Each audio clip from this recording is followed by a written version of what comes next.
이른바 검수완박 법안 처리를 두고 대립하고 있는 여야가 박병석 국회의장 주재로 원내대표 회동을 가졌지만 이견을 좁히지 못했습니다. 박병석 국회의장은 오후 5시 본회의 개최를 예고했습니다. 검찰은 검수완박 법안이 절차적인 면에서 위헌 소지가 크다고 비판했습니다. 본회의를 통과할 경우 헌법재판소의 권한쟁의 심판 청구와 함께 효력정지 가처분 신청도 검토하겠다고 밝혔습니다. 문재인 대통령이 새 정부의 대통령 집무실 이전 계획에 대해 여론 수렴도 제대로 하지 않았다면서 부정적인 입장을 나타냈습니다. 인수위는 이에 대해 문 대통령이 남은 임기 동안 국민과 헌법 가치 수호 책무에 더 집중해달라며 불쾌감을 드러냈습니다. 세계 경제 성장이 둔화할 거란 공포감에 밤사이 미국 증시가 급락한 데 이어 오늘 우리 주식시장도 부진을 면치 못하고 있습니다. 원달러 환율은 1260원 선마저 넘어섰습니다. 국내 최대 가상화폐 거래소인 업비트를 운영하는 두 나무가 대기업 집단으로 지정됐습니다. 재계 순위에서는 SK그룹이 현대차그룹을 제치고 2위로 올라섰습니다. 뉴스큐 잠시 뒤에 자세히 전해드리겠습니다.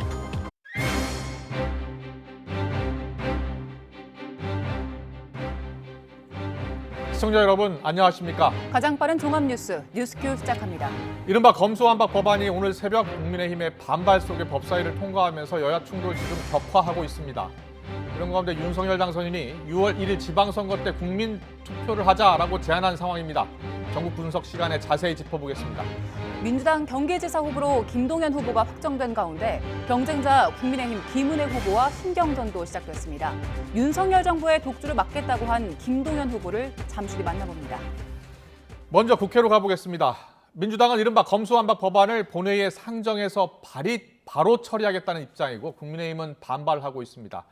박병석 국회의장이 주재한 여야 원내대표 회동 성과 없이 끝났습니다. 1시간가량 진행된 회동에서 여야는 검수완박 법안 처리를 두고 서로의 입장차만 확인을 했습니다. 잠시 뒤 5시 국회에선 본회의가 열릴 예정입니다. 취재 기자 연결합니다. 엄윤주 기자. 네, 국회입니다. 네, 의장 주재로 원내대표 회동이 있었는데 성과 없이 끝났고요. 자, 오후 5시에 본회의가 열린다고요? 네, 조금 전 오후 2시부터 더불어민주당 박홍근, 국민의힘 권성동 원내대표가 박병석 국회의장 주재로 회동했습니다. 이 자리에서 여야는 검수완박 법안 처리에 대한 이견만 확인한 채 합의엔 이르지 못했는데요. 결국 1시간가량 이어진 여야 원내회동을 통해 양측의 입장을 들은 박병석 의장은 오늘 오후 5시 국회 본회의를 열기로 결정했습니다. 먼저 권성동 원내대표가 의장 주재 회동을 마친 뒤 기자들과 만나 어떤 논의가 있었는지 설명했는데요. 우선 의장이 양당 원내대표에게 검수완박 법안에 대한 입장 변화가 있는지 물었고 이에 대해 여야 모두 입장 변화가 없다고 답변하자 더 이상의 법 관련 조정은 불가한 것으로 보고 있다고 전했습니다. 그러면서 박병석 국회의장이 국회법 절차에 따라 오늘 본회의를 개최하겠다고 말한 것도 밝혔습니다. 이어 박홍근 원내대표는 국민의힘을 향해 합의를 정면으로 파기한 것에 대한 반성과 대국민 사과를 요구하며 공세 수위를 높였습니다. 또 야당의 의원총회 추인을 거쳐 원내대표가 서명한 합의 내용을 일방적으로 깬 국민의힘과 국회가 결정한 입법 사안에 대해서 초헌법적으로 뒤집기 지시를 한 윤석열 당선인에게 의장이 공개적으로 엄중 경고해 줄 것을 요청했다고 날을 세웠습니다. 네, 이런 상황에서 본회의가 열린다면 국민의힘이 선택할 수 있는 건 결국 필리버스터뿐입니까? 네, 국민의힘은 그야말로 결사저지하겠다는 각오입니다. 권성동 원내대표도 오늘 상임위원장과 간사단 연석회의에서 민주당을 향해 강하게 비판했는데요. 직접 들어보겠습니다. 제대로 된 토론, 논의 한번 해보지 않고 안건조정위원회는 정광석합처럼 마무리되었습니다. 국회 선진화법 정신을 철저히 짓밟혔습니다. 전체의 역시 토론을 생략한 채 상정과 함께 의결이 이루어졌습니다. 이런 엉터리 졸속 입법이 어디 있겠습니까? 이와 함께 오늘 열릴 예정인 본회의에서의 대응 방안도 고심하고 있습니다. 이를 위해 국민의힘은 조금 전 본회의 30분 전 긴급 의원총회를 개최하기로 했습니다. 일단은 국회 법사위 소속 의원들을 중심으로 무제한 토론, 필리버스터에 돌입하는 방법밖에 없는데요. 국민에게 검수완박의 폐해를 낱낱이 알리겠다는 겁니다. 여기에 국회 본관 앞 계단에서 검수완박 강행 처리 저지를 위한 연좌 농성에 돌입했습니다. 하지만 사실상 유일한 무기인 필리버스터가 언제든 무력화될 수 있다는 점에서 법안 저지까지는 힘들 전망입니다. 정의당이 4월 국회에서 검수완박 합의안 처리에 찬성하면서 민주당이 필리버스터 중단을 위해 필요한 의석 180석을 채울 가능성이 커졌기 때문입니다. 설령 국회 본회의가 열린다 하더라도 국민의힘은 민주당이 안건조정위원회에서 법안을 처리하는 과정에서 여야가 최종 조율한 법안을 의결하지 않은 데 대해 절차적 정당성 문제를 제기하며 반발할 것으로 보입니다. 국민의힘 입장에서 이렇다 할 뾰족한 묘수가 없는 가운데 검수완박 법안을 둘러싸고 격한 충돌이 이어지면서 전국이 급속도로 얼어붙고 있습니다. 지금까지 국회에서 YTN 엄윤주입니다. 윤석열 당선인 측은 검수완박 법안이 통과됐을 때 문재인 대통령이 거부권 행사를 하지 않으면 국민투표를 붙이는 방안을 건의하겠다고 밝혔습니다. 문재인 대통령이 당선인 공약을 두고 비판적인 입장을 밝힌 데 대해선 남은 임기 동안 국민을 위한 책무에 집중하길 바란다고 전했습니다. 윤석열 당선인은 어제 박근혜 전 대통령에게 친필로 대통령 취임식 초청장을 전달했는데 박 전 대통령은 참석 의사를 밝혔습니다. 인수위 취재기자 연결합니다. 박석용 기자. 네, 서울 삼청동 인수위원회입니다. 오늘 새벽 민주당이 국회 법사위에서 단독으로 통과시켰죠. 검수완박 법안. 자, 여기에 대해서 윤 당선인은 어떤 입장을 내놨습니까?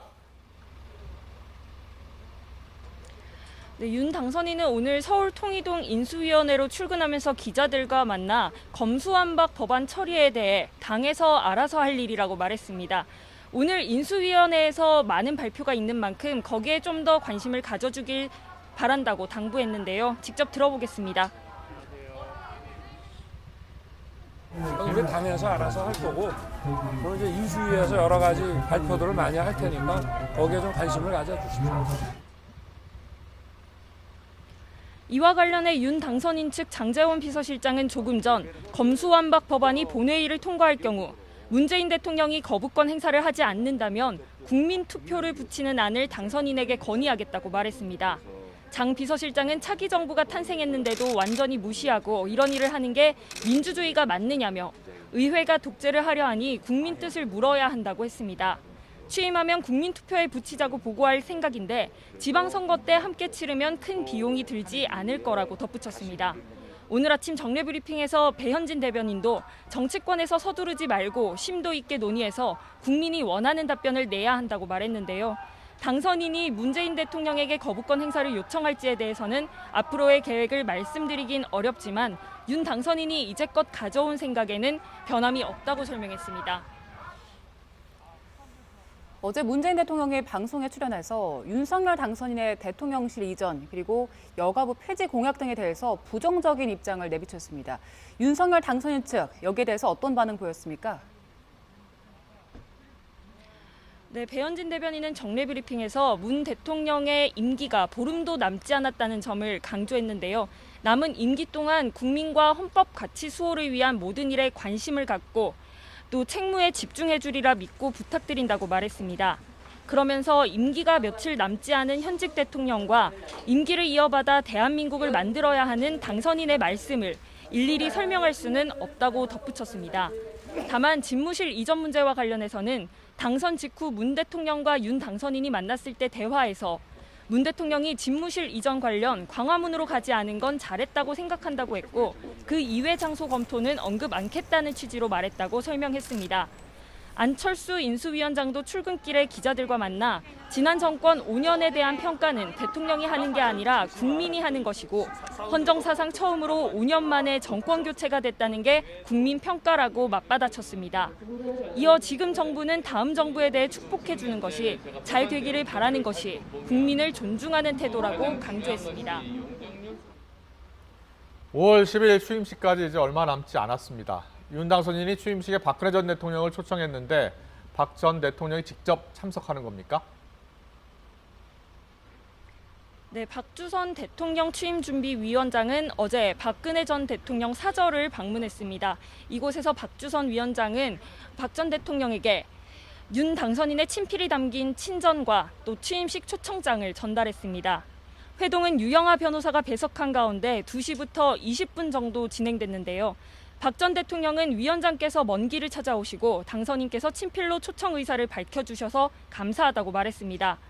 또 새 정부가 출발하는데 축하드려야 한다고 생각한다며 현재 건강 상태로는 3시간 이상 이동하는 게 부담스럽지만 운동과 재활로 견뎌내겠다면서 참석 의사를 밝혔습니다. 박주선 위원장은 박 전 대통령이 참석하기로 확답한 것으로 봐도 되느냐는 물음에 그렇게 해석해도 될 것이라고 답했습니다. 박 위원장은 또 전직 대통령의 부인이나 유가족 역시 초청 대상에 넣고 취임준비위에서 초청장을 직접 전해드릴 계획이라고 밝혔습니다. 지금까지 서울 삼청동 인수위원회에서 YTN 박서경입니다. 직접 수사권 폐지 법안에 국회 본회의 상정이 임박해오자 검찰은 위기감 속에 위헌 소지가 명백하다는 공식 입장을 내놨습니다. 대검찰청은 박병석 국회의장에게 법안 상정 재고를 호소하면서 만약 본회의까지 통과해서 법안이 공포되면 헌법재판소 권한쟁의 심판이나 또 효력정지 가처분 신청을 검토하고 있다고 밝혔습니다. 검찰 취재기자 연결합니다. 우철희 기자. 네, 대검찰청입니다. 대검찰청이 검수완박 법안 상정 재고를 박병석 의장에게 요청한 거죠? 네, 2차례나 사표를 제출하고 출근하지 않는 김호수 검찰총장 대신 박성진 대검찰청 차장검사가 사실상 직무 대행의 역할을 맡고 있는데요. 박성진 차장은 오늘 오전 기자간담회를 갖고 검수완박 법안의 부당함과 처리가 저지돼야 하는 이유를 거듭 국민과 국회에 호소했습니다. 특히 박병석 국회의장에게는 본회의 상정을 다시 생각해달라고 요청했습니다. 지금 검수완박법 국회의장님께서는 이 법안의 본회의 상정을 제고하여 주시길 간곡히 요청드립니다. 아울러 국민을 대표하는 헌법기관의 의원님들께서는 이 법안 자체의 위헌성뿐만 아니라 헌법과 국회법에 정한 절차 위반 문제, 국민적 공감대 부재 등 문제점을 다시 살피셔서 박 차장은 검찰이 수사하지 못하도록 하고 검사의 기소권을 제한하는 검수완박 법안은 내용상으로 위헌 소지가 명백하다고 지적했습니다. 또 국민의 생명과 신체에 직결되는 법안을 관계기관 의견 수렴이나 공청회 등 충분한 논의 없이 하루아침에 강행 통과하는 건 절차상으로도 심각한 위헌 소지가 있다고 비판했습니다. 텔레그램 엠번방 사건이나 계곡살인 사건처럼 검찰 수사를 통한 진상규명이 불가능해 국민들에겐 회복할 수 없는 피해를 가져올 것이라고 덧붙였습니다. 대검찰청에서는 이른바 검수완박 저지를 위한 대국민 여론전을 오늘도 이어갔죠. 네, 박성진 대검차장의 간담회 이후 대검 주요 간부들은 출입 기자단을 상대로 검수완박 법안의 문제점을 조목조목 비판하고 향후 대응을 설명하는 자리를 가졌습니다. 먼저 대검은 검수완박 법안이 국회를 통과해 국무회의 의결을 거쳐 문재인 대통령의 공포로 효력이 발생할 경우 즉각 헌법재판소에 제소한다는 방침입니다. 권한쟁의 심판 청구와 함께 효력정지 가처분 신청을 전담팀까지 꾸려 면밀하게 검토하고 있다면서 자격도 갖춘 것으로 판단했다는 설명도 덧붙였습니다. 검수완박 법안의 문제점과 관련해서는 먼저 검찰의 선거범죄 수사 권한을 올해 말까지 유예한 데 대해 경찰 업무 폭증으로 인한 부실 수사 우려 등 근본적인 문제는 그대로 둔 채 정치권 치외 법권화라는 비판을 모면하기 위해 시기만 유예한 것에 불과하다고 혹평했습니다. 또 경찰 송치 사건의 검찰의 보완수사 제한으로 진범이나 공범 규명, 범죄 수익 환수를 통한 피해 복구가 불가능해지는 건 물론 수사검사와 기소검사의 분리로 극심한 비효율과 혼란이 초래될 것이라고 지적했습니다. 지금까지 대검찰청에서 YTN 오철입니다. 네, 이번 지방선거의 최대 격전지 가운데 한 곳, 경기지사죠. 여야 대진표 확정됐습니다. 결선 투표도 치르지 않고 민주당에선 김동연 후보가 낙점되면서 일찍부터 김은혜 국민의힘 후보와 맞대결이 성사가 됐습니다. 자, 경기도민들의 마음을 사로잡는 후보는 누가 될까요? 얼마 전에 김은혜 후보가 확정된 이후로 YTN이 바로 인터뷰를 했는데 오늘은 민주당 김동연 경기지사 후보와 이야기 나눠보겠습니다. 어서 오십시오. 네, 안녕하세요. 안녕하세요. 결선 투표 가능성도 이야기가 됐었는데 결선 투표 없이 1차 투표로 확정이 됐습니다. 예상이 예상하셨습니까?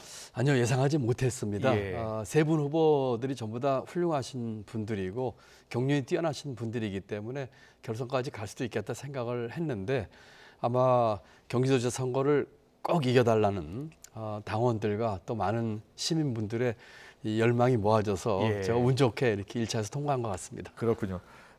다른 경쟁 후보들, 민주당 후보들은 다 공동선대위원장 하기로 했죠? 네, 그렇습니다. 예, 예. 선거 마치고 경선 발표 네. 마치고 바로 세 분께 연락드려서 뭐 위로와 감사의 말씀을 드리면서 한 팀으로 해달라고 부탁을 드렸고 예. 공동선대위원장 제안을 했는데 세 분 다 아주 흔쾌히 맡아주셔서 감사하게 생각하고 있습니다. 알겠습니다. 그렇다면 민주당 왜 김동연을 후보로 뽑았다고 보십니까? 제가 이제 합당하고 입당한 지 얼마 되지 않았습니다만 이번 지방선거에서 경기도지사 선거가 거의 뭐 성패의 가름자가 되는 모양이 되고 경기도지사 선거가 전국 선거를 견인하게 될 것 같습니다. 그렇죠. 그러다 보니까 예.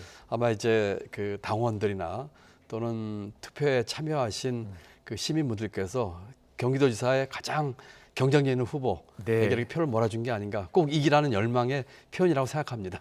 알겠습니다. 잠시만요. 속보가 들어와서 속보 잠깐 전해드리고 네. 이야기 더 나누겠습니다. 네, 뉴스 속보입니다. 박병석 국회의장이요. 국민의힘이 전례 없는 여야 합의안을 일방적으로 백지화했다. 이렇게 이야기를 하면서요. 앞으로는 국회법 절차를 따르는 정당과 함께 하겠다.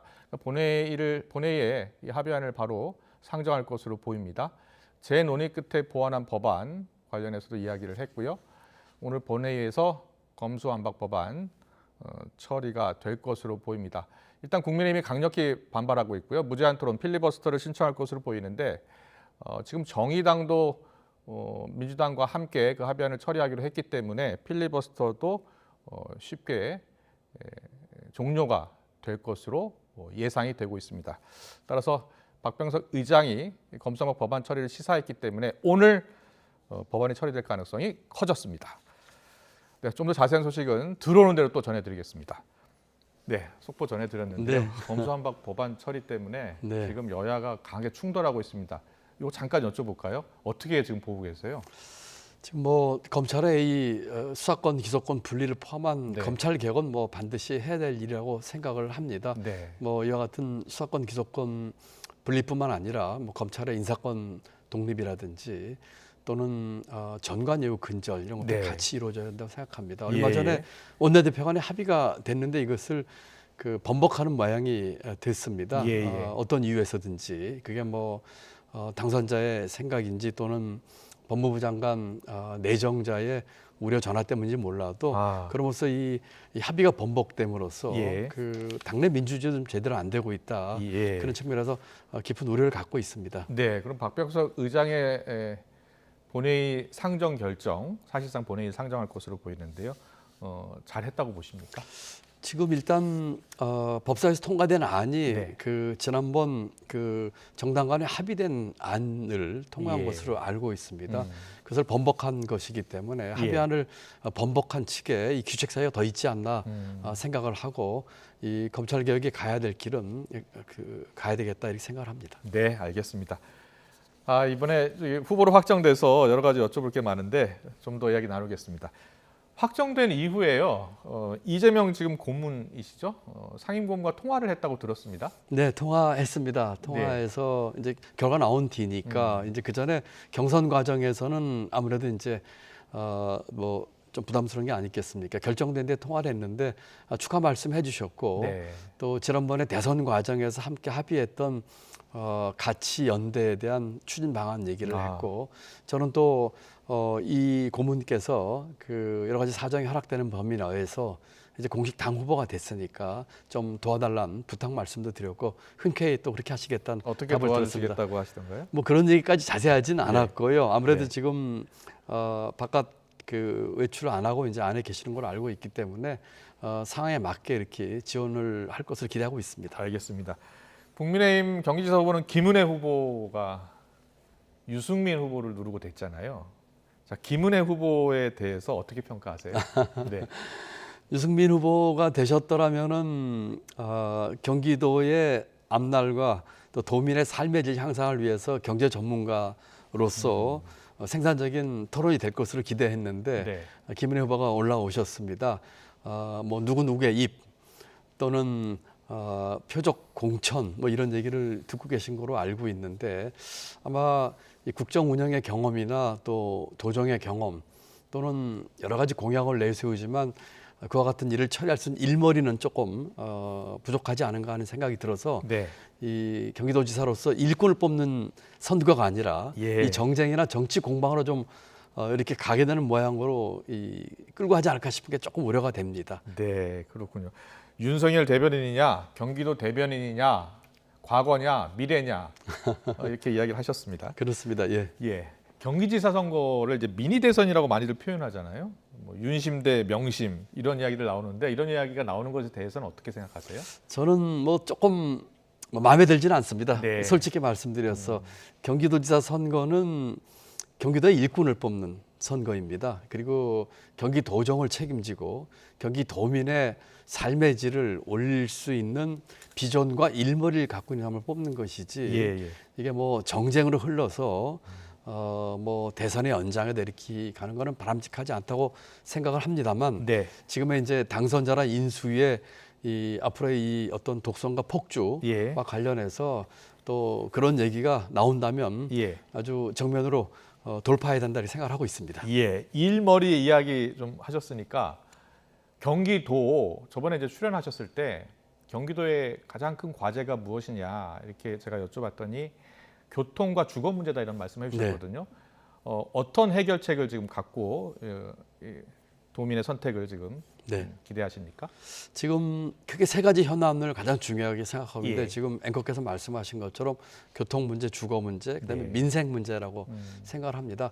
교통은 일단 서울을 출퇴근하는 경기도민에게 하루에 1시간씩 돌려드리겠습니다.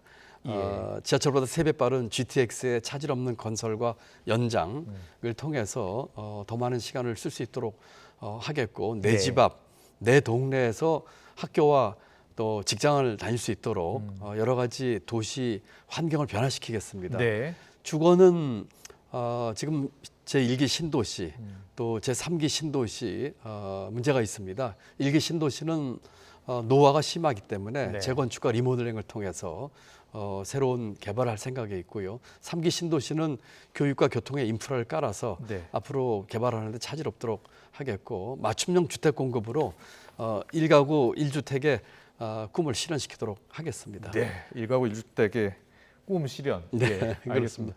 인구가 1,200만이 넘잖아요. 1,390만입니다. 1,390만. 네. 예. 일기 신도시 재건축 문제가 지금 논란입니다. 왜냐하면 윤석열 당선이 일기 신도시 분당 일산 재건축에 대한 기대감을 높였었거든요. 그런데 지금 재검토하는 분위기인 것 같아요. 네. 어떻게 보고 계시고 어떻게 하실 계획이에요?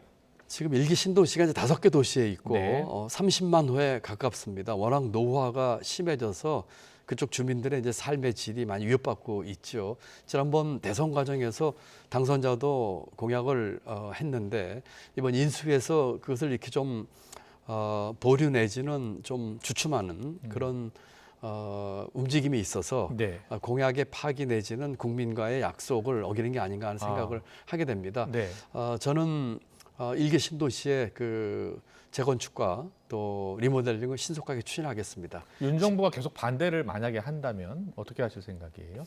지금 1기 신도시 개발에 대한 특별법이 민주당 발의를 해서 제안돼 있고 지금 아무래도 이제 국회에서는 민주당이 다수당입니다. 예. 그렇기 때문에 이제 분당, 일산, 평촌, 뭐 중동 이런 쪽에 주민의 삶의 질 향상을 위해서 이 특별법 만들어질 수 있도록 네. 제정될 수 있도록 최대한 노력을 하겠고요. 여러 가지 규제라든지 또는 할 수 있는 절차의 단축을 통해서 빠른 시간 내에 시행할 수 있도록 하겠습니다. 네, 그 재건축 이야기가 나오면서 일기 신도시 집값이 많이 올랐잖아요. 그래서 이게 집값 상승을 부추기는 것 아니냐 이런 비판도 있잖아요. 네, 부동산 문제는 여러 가지를 같이 봐야 되기 때문에 지금 말씀하신 것처럼 그런 문제가 있을 수가 있습니다. 예. 그것은 여러 가지 다양한 공급 확대를 통해서 또 이 공공부지에 짓는 값싼 네. 시세보다 뭐 한 50%에 해당하는 50%에 해당하는 그런 가격으로 주택 공급을 통해서 전체 이 부동산 가격에 대한 조정과 이 안정도 같이 하면서 할 생각이 있다 이렇게 말씀드립니다. 재건축 리모델링 말씀하셨는데 재건축 뭐 용적률을 더 높이는 방안입니까? 어떤 방안을 갖고 계세요? 네, 용적률과 다 올려야 되겠고요. 예. 그다음에 이 각종 규제로 인해서 시간이 많이 걸립니다. 그런 규제 완화라든지 또 보다 쾌적한 도시 환경을 위한 여러 가지 종합적인 계획을 세워서 또 그런 과정에서 주민들과 인근 시민들과 의견을 반영을 해서 빠른 시간 내에 차질 없이 추진을 하겠습니다. 알겠습니다. 이재명 경기지사 과거 전 지사죠. 전 지사의 정책을 계승하겠다라는 말씀도 하셨는데 이와 관련해서 대장동 의혹과 관련해서는 어떤 생각이세요? 정책은 여러 가지 도정을 통해서 좋은 평가를 받은 게 많이 있습니다. 도민 만족도도 한 70%였던 걸로 알고 있습니다. 예. 그렇기 때문에 특히 이제 그 전임 도지사로서 이 생활 밀착형 또 실용 개혁의 방안을 많이 해서 이 소확행으로 시민들의 이 아픈 데를 이렇게 해결해주는 정책들을 많이 냈기 때문에 그 같은 정책들 많은 부분은 계승하고 또 발전시키고 또 필요하면 수정 보완하겠습니다. 네. 정책 면에서는 저는 혁신의 가치를 더하고 싶습니다. 공공부문 혁신과 또 기업과 이 시장의 혁신을 통한 경기도 경제의 성장 잠재력을 키우고 네. 스타트업 천국 도를 만들어서 예. 일자리 많이 만들겠습니다. 네네. 대장동은 뭐 정책 문제는 아니고요. 예. 그것은 뭐 여러 가지 특검이나 또는 수사기관의 적법한 정치 보복이 아닌 적법한 절차를 거쳐서 시비를 가릴 것이라고 생각합니다. 네, 대장동 의혹과 관련해서는 많은 국민들이 좀 허탈했던 게 일부 민간 업체에 너무 많은 이익이 갔다는 거 아니겠습니까? 이 부분에 대해서는 어떤 생각이세요? 그 공공 개발을 통해서 꽤 많은 부분을 이제 이렇게 공익을 위해서 환수를 했지만은 지금 앵커께서 말씀하신 그런 부분이 있어서 많은 국민들 눈높이에 조금 미흡했던 것 같습니다. 이와 같은 것들은 앞으로 뭐 특검이 될지 또는 수사기관의 수사를 통해서 명명백백하게 가려질 것으로 그렇게 보고 있습니다. 알겠습니다. 문재인 정부의 이제 초대 부총리, 경제부총리 지내셨잖아요. 인사청문회도 거치셨고, 네. 지금 이제 새 정부 후보, 총리 후보자부터 시작해서 장관 후보자들 18명 인사청문회 이제 시작이 돼야 될 텐데 한덕수 총리 인사청문회 민주당이 보이콧했잖아요. 잘했다고 네. 보십니까? 뭐 자료 미흡을 아마 이유로 했던 것 같아요. 네. 전반적으로 이번 인선에 있어서 국민 눈높이에 많이 부족했죠.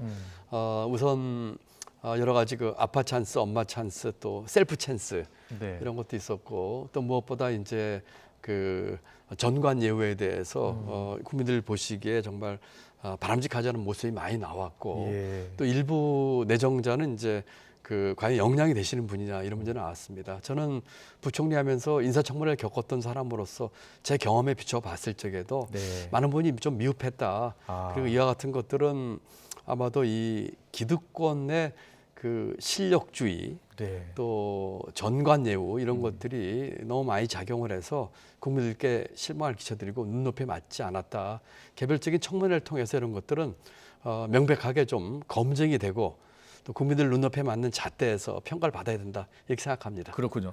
18명의 장관 후보자 가운데 이분은 절대 안 된다는 분이 혹시 있습니까? 뭐 제가 특정한 분 얘기하는 거는 그렇죠. 예. 적정하지 않을 것 민주당에서는 이제 정호영 후보자, 김민철 후보자 이야기 하거든요. 네. 뭐 그분 중에 뭐 어떤 분은 좀 이 아빠 찬스, 엄마 찬스가 좀 심한 분도 네, 계시고요. 네.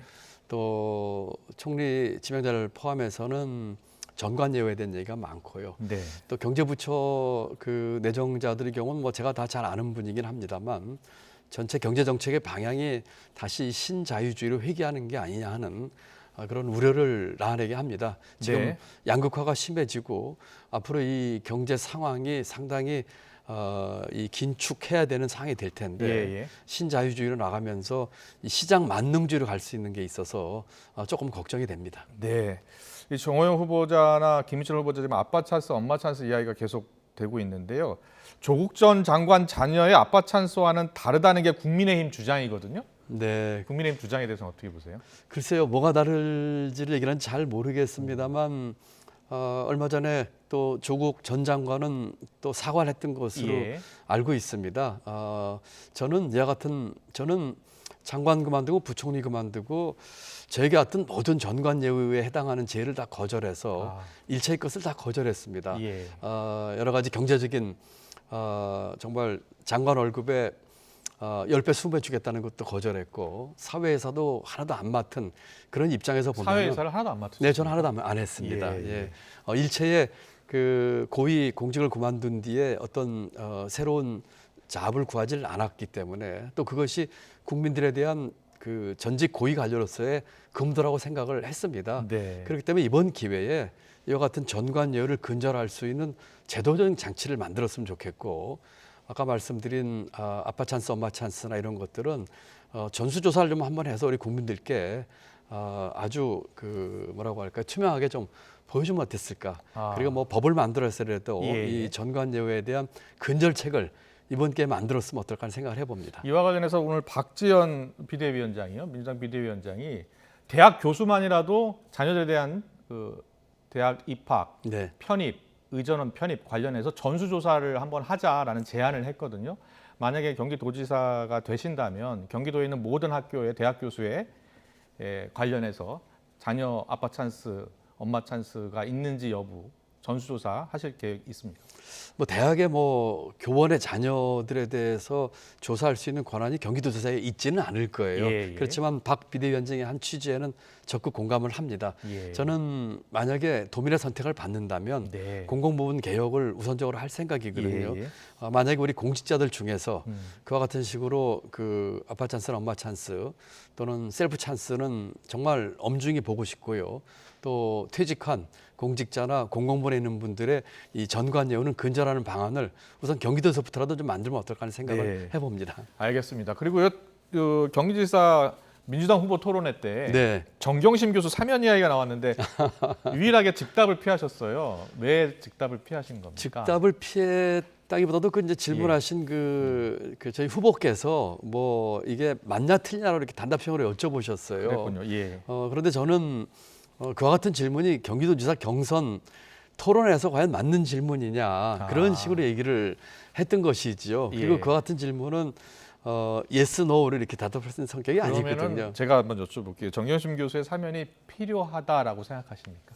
그 문제는 그 역시 그 후보와 마찬가지로 단답형 답을 요구하는 것은 저는 맞지 않다고 생각하고요. 아마도 이제 정경심 교수의 이제 건강 문제 이런 것 같습니다. 그와 같은 것들은 여러 가지 종합적으로 검토해서 그 적절한 의사결정 과정을 통해서 결정해야 될 사항이라고 생각합니다. 네, 알겠습니다.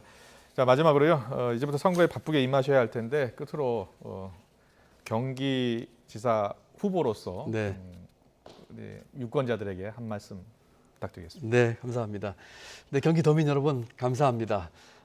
경기도에서 제 꿈을 키웠습니다. 15살 판잣집 철거돼서 천막집 소년 가장으로 끼니 걱정하면서 살았던 경기도에서 제 꿈을 키웠습니다. 그리고 그 꿈을 실천하는데 매진했습니다. 이제는 우리 경기도를 위해서 헌신하려고 이렇게 경기도지사 선거에 나왔습니다. 경기도민의 삶의 질을 높이고 오로지 경기도정을 잘 살피면서 경기도를 바꿔서 대한민국을 바꾸겠다는 각오로 경기도민의 민생, 주택, 부동산 문제 반드시 해결하겠습니다. 관심 갖고 성원해 주시기 바랍니다. 감사합니다.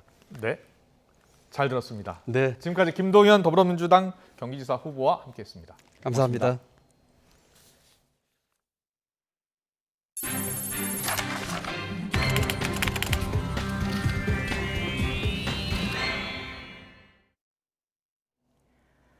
안철수 대통령직 인수위원회 코로나 특위 위원장이 실외 마스크 의무를 해제할지는 5월 말 상황을 보고 판단하겠다고 밝혔습니다. 또 가을 재유행이 오기 전에 백신 4차 접종 가이드라인을 마련하겠다고 말했습니다. 취재 기자 연결합니다. 김평정 기자. 네, 김평정입니다. 네, 실외 마스크 해제와 관련된 결정은 다음 달 말쯤 나오겠네요. 네, 안철수 위원장은 오늘 코로나19 비상대응 100일 로드맵을 발표하며 이같이 밝혔습니다. 안 위원장은 실외 마스크 의무 해제 여부는 5월 하순에 상황을 보고 판단하겠다고 밝혔습니다. 안 위원장은 현재 전 세계적으로 우리나라의 확진자 수가 가장 많아 야외에서 마스크를 벗을 수 있는 다른 나라와 직접 비교하기 힘들다면서 실외에서는 마스크를 벗되 건물에 출입할 때는 마스크 착용을 하는 등의 판단을 5월 하순에 하겠다고 설명했습니다. 그러면서 실내 마스크 의무화는 당분간 지속될 거라며 실내에서 마스크를 벗게 되면 거의 완전히 일상이 회복되는 증거가 될 것이라고 강조했습니다. 이와 함께 안 위원장은 주기적으로 항체 양성률을 조사하는 등 과학적 근거를 토대로 방역 정책을 세우겠다며 가을에 코로나19 재유행이 예상되는 만큼 그 이전에 4차 접종 가이드라인을 제시하겠다고 밝혔습니다. 지금까지 사회 2부에서 YTN 김평정입니다. 사회적 거리두기가 전면 해제된 뒤 식당과 주점 등의 매출이 회복되면서 주방용품 매장이 몰린 거리에도 활기가 조금씩 돌아오고 있습니다. 지난 2년 동안엔 폐업물품 처리 문의뿐이었지만 최근엔 자영업자 개업 문의도 늘고 있습니다. 서울 황학동 주방용품 거리에 취재기자 나가 있습니다. 정현우 기자. 네, 서울 황학동 주방용품 거리에 나와 있습니다. 네, 거리두기 해제 여파로 주방용품 거리에도 활기가 뛴다고요? 네, 그렇습니다. 지난 2년 동안 폐업한 가게 물품들이 몰려서 자영업자들의 무덤이라고까지 불리던 곳입니다. 하지만 오늘은 중고, 냉장고 등 가정에서 쓰이는 기기들이 계속해서 새로운 손님들을 찾아가는 모습을 볼 수가 있었는데요. 거리두기가 해제된 이후로 식당과 가게 등을 열기 위해서 상품을 사가는 경우가 꽤 늘어난 덕분으로 보입니다. 이곳 거리에 있는 한 주방용품 업체는 어제 하루 동안 가게 창업을 3건이나 거들었다고 합니다. 직접 들어보겠습니다. 코로나가 진행되면서 하루에 뭐 한 건 없을 때도 많고 그랬는데 지금은 이제 또 한 5건 정도는 이제 문의가 들어오는 거죠. 특별하게 바라는 욕심은 없고요. 이게 코로나 이전으로 돌아갔으면 하는 바람은 가장 크고요. 창업 문의뿐 아니라 자영업자들이 새로운 식기나 가게에서 쓰일 가구 등을 사가는 경우도 계속 늘었다고 하는데요. 그럼에도 아직까지 일상회복의 훈풍을 아직 못 느낀다는 상인들 역시 적지 않습니다. 거리두기 지침이 있건 없건 장사가 안 되는 건 매한가지라는 겁니다. 이렇게 거리두기가 전면 해제된 뒤 조금씩 예전 모습을 되찾고 있긴 하지만 모든 상인이 다시 일상을 회복하기까진 시간이 조금 더 필요해 보입니다. 지금까지 서울 황학동 주방 거리에서 YTN 정현우입니다. 네, 어제 인천공항 출국장의 모습입니다. 여권을 들고 짐을 맡기는 여행객들의 발걸음이 가벼워 보이죠. 지난 2년 동안 보기 어려웠던 활기가 조금씩 느껴지는데요. 지난달 21일부터 해외 입국자의 자가격리 의무가 면제되면서 해외여행을 떠나는 사람들이 부쩍 늘어난 겁니다. 실제로 지난 4월 첫째 주 인천공항 이용객은 13만 3천여 명이었습니다. 지난해 같은 기간보다도 3배 정도 늘었는데요. 해외여행 상품도 나오면 완판입니다. 지난 3일 한 홈쇼핑에서 판매한 북유럽 10일 패키지 상품은 70분 만에 260억 원의 매출을 기록했습니다. 이처럼 해외 여행객이 늘고 있지만 세계적으로 코로나가 완전히 사라지진 않았죠. 그런 만큼 여행지별로 PCR 음성 기록 등 반드시 챙겨야 할 게 있습니다. 먼저 해외로 나갈 때 현재 미국과 영국, 캐나다, 스페인, 그리고 이탈리아 등 39개 나라는 입국을 할 때 백신 접종자의 경우 PCR 검사를 받지 않아도 되지만 일본과 중국, 인도네시아 등 20개국은 PCR 검사 음성 증명서를 꼭 내야 합니다. 그리고 여행을 마치고 우리나라로 돌아올 때는 반드시 PCR 검사 증명서를 공항에 제출해야 합니다. 결국 해외여행에 가는 나라에서도 PCR 검사를 요청한다면 출국과 입국 시 최소 2번은 검사를 받아야 하는 겁니다. 그리고 검사 비용은 나라마다 차이가 있습니다. 인천공항에서 PCR 검사를 받으면 12만 원이 드는데 미국, 뉴욕의 존 F 케네디 공항에선 26만 원이 들고요. 일본 나리타 공항은 31만 원이 듭니다. 항공업계와 여행업계에선 PCR 검사를 완화하자고 주장합니다. 4인 가족이 미국에 다녀오면 검사비로만 100만 원이 넘게 드는데 그런 만큼 부담이 되겠죠. PCR 검사를 신속 항원 검사로 바꾸거나 유증상자나 위험 지역 입국자에 한해서만 PCR 검사를 시행하자는 겁니다. 그리고 해외여행 중 코로나에 걸릴 가능성에 대비해서 여행자 보험도 꼭 준비하는 게 좋습니다. 코로나 특약에 가입을 하면 통원 치료비는 물론 입원 비용도 보상받을 수 있습니다. 다만 코로나 격리를 하면서 발생하는 숙박비와 식비 등은 모두 본인이 부담을 해야 합니다. 또 항공권 취소료, 추가 항공권 비용도 여행객이 모두 부담을 해야 하기 때문에 해외 여행지에서도 꼭 방역 수칙을 지키는 게 좋습니다. 네, 이렇게 해외 여행객이 늘고 있는 걸 보면 우리나라도 조금씩 일상을 되찾고 있는 것 같은데요. 앞서 잠깐 보여드렸지만 그동안 개점 위협 상태나 다름없었던 인천국제공항도 정상화에 착수했습니다. 올 여름 휴가철 여행 수요가 급증할 거란 예상이 나오면서 항공사 역시 손님 맞이에 준비에 분주해 보입니다. 최기성 기자가 취재했습니다. 국제선 항공권 발권을 위한 줄이 길게 이어져 있습니다. 오미크론 변이 확산 우려가 커지던 지난해 12월과 비교해보면 인천국제공항 출국장 모습은 눈에 띄게 변했습니다. 2년 동안 솔직히 이제 화상 통화만 하고 서로 볼 수가 없었기 때문에 좀 많이 좀 아쉽긴 했었는데 해외에 나갈 수 있는 기회가 많아졌으면 하는 바람입니다. 2019년 7천만 명이 넘던 국제선 여객 실적은 코로나19가 창궐하기 시작한 2020년 1,190만 명 수준으로 줄었고 지난해에는 319만 명으로 급감했습니다. 인천공항공사는 정부 일상회복 움직임에 발맞춰 연말까지 주요 시설 운영률을 100%로 확대하겠다는 계획을 내놨습니다. 단계별로 입출국장을 확대 운영하고 여객 편의시설이나 상업시설 매장, 노선버스도 정상화하겠다는 취지입니다. 이와 함께 현재 저녁 8시부터 새벽 5시 사이로 정해진 운항 제한 시간 해제와 PCR 검사 완화를 정부에 건의했습니다. 여행 상품을 선택하는 데 있어서 주저하게 되는 원인이 되고 있다고 합니다. 왜냐하면 여행 상품 가격도 유가 때문에 지금 부담이 되는 데다가 PCR 검사 같은 경우는 100만 원 남짓 하기 때문에 항공사들은 당장 반기는 분위기입니다. 공항 운영 정상화 방안과 위축된 여행 심리 회복을 위한 PCR 검사 등 방역 조치 완화 노력을 환영합니다. 본격적인 휴가철이 다가오는 만큼 여객기 비행 횟수도 점차 늘립니다. 대한항공은 8개 노선 주 10일에 증편, 아시아나항공은 9개 노선에서 주 18회 증편을 5월부터 각각 진행합니다. 2년 넘는 시간 동안 해외여행이 힘들었던 만큼 올해 7, 8월 전통적인 성수기에는 해외여행 수요가 대폭 증가할 것으로 예상하고 있습니다. 인천공항공사는 연말이면 하루 평균 여행객 15만여 명, 2019년 대비 80% 수준을 회복할 것으로 내다봤습니다. YTN 최기성입니다.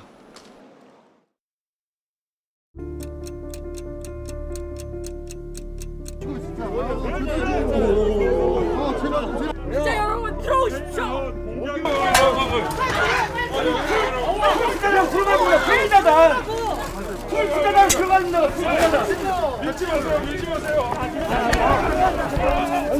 왜 이래요?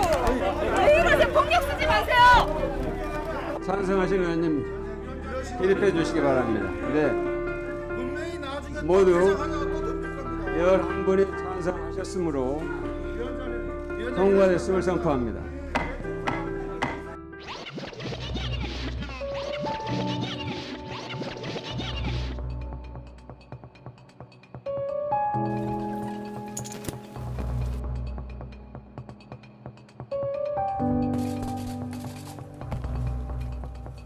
이틀 동안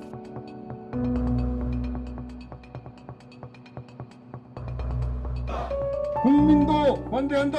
검수완박 중단하라. 제395회 국회 임시회 제3차 법제사법위원회를 개회하겠습니다.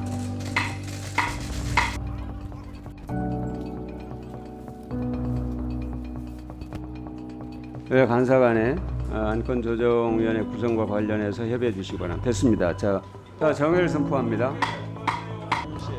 제4차 법제사법위원회를 개회하겠습니다.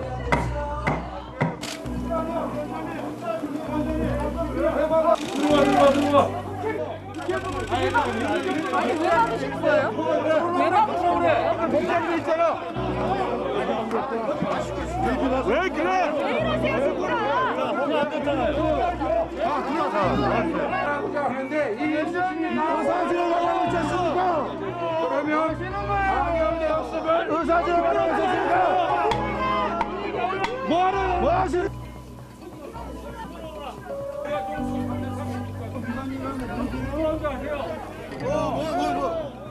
아니 지금 의사봉을 왜 들고 가냐? 저쪽이야 저쪽이야. 의사봉 들어가면 안 돼. 저쪽에. 병사소방법 일부 개정 법률안 대안 국거를 상정합니다.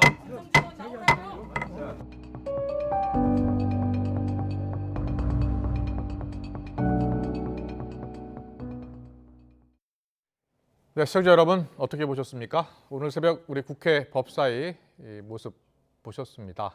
전체 회의를 통과는 했습니다. 검찰개혁법 이른바 검수완박 법안 이제 본회의 관문만 남겨두고 있고요. 국민의힘은 법안 강행 처리를 시도할 경우에 필리버스터로 지금 맞서겠다는 계획을 세워놓고 있습니다. 그리고 지금 전국 상황 한덕수 총리 후보자 인사청문회 파행을 겪었죠. 여야 대치정국은 더욱더 격화할 것으로 보입니다. 정치권 이슈 짚어봅니다. 최창렬 용인대 교수님, 노동일 경희대 교수님 나와 계십니다. 어서 오십시오. 안녕하세요. 안녕하세요. 안녕하세요. 저희가 영상으로 오늘 새벽에 있었던 법안 처리 과정을 잠깐 정리를 해서 영상으로 보여드렸는데요. 이게 사실 국회 선진화법 이전 이후의 모습이 하나도 달라지지 않았네요. 자, 어떻게 보셨습니까? 근데 오늘 자정 넘어서 그 법사위 전체회의가 통과됐는데 네. 뭐 양쪽의 상황은 다 아는 거니까 우리가 이제 사람 얘기할 것도 없습니다만 예. 저렇게 꼭 새벽에 해야 되는가? 그러니까 뭐 절차 자체는 뭐 이제 땅땅땅 두드렸으니까 법사위원장이 예. 그 자체를 뭐 어떻게 할 수는 없다 하더라도요. 저렇게 새벽에 뭐 기습적으로 하듯이 하고 말이죠. 또 일단 뭐 오늘 또 본회의가 열린다고 하는데 여러 가지 내용의 차이가 있다 하더라도 예. 절차적으로 저렇게 내용을 저렇게 가지고 가면은 저 부분이 국민들 특히 중도층이나 일반 국민 일반에게 어떻게 비칠까 이런 것들을 생각 좀 했으면 좋겠어요. 어차피 지금 여야 간에 이 내용을 둘러싸고 이제 뭐 도저히 더 이상 중재하기는 어려운 거고 말이죠. 예. 그래서 저는 이거 언뜻 보면서 과거 굳이 이제 민주화 시대까지도 얘기할 거 없고 권위주의 시대. 네. 항상 뭐 저기 무슨 뭐 그렇게까지 비유하는 건 좀 과하긴 합니다만 유신 헌법 같은 경우도 헌법이었습니다만 별관에서 막 기습 통과시키고 그러잖아요. 예. 민주화 이후에도 이런 게 여야 바뀌어서 그렇지 똑같이 있었어요. 여당 야당 다 마찬가지 정권 잡았을 때 똑같이. 그런데 지금 우리 앵커 말씀처럼 왜 하나도 저렇게 안 바뀔까? 네. 내용이 이따 말씀을 나누겠습니다만 그런 소외가 들더라고요. 예. 그러면 나중에 통과되더라도 저런 부분에 대한 실질적 정당성을 가질 수 있을까라는 생각, 그런 생각을 안 할 수가 없습니다. 네. 사실상 여야가 지난 주말 금요일날 분명히 합의를 했습니다. 그렇죠. 예, 국민의힘도 합의를 했고 의총까지 열어서 다 결정을 했는데 어찌된 일인지 월요일날 다시 또 논의를 하자라고 했어요. 그래서 민주당 그리고 박병석 의장의 생각은 이미 합의를 본 사안을 왜 뒤집느냐.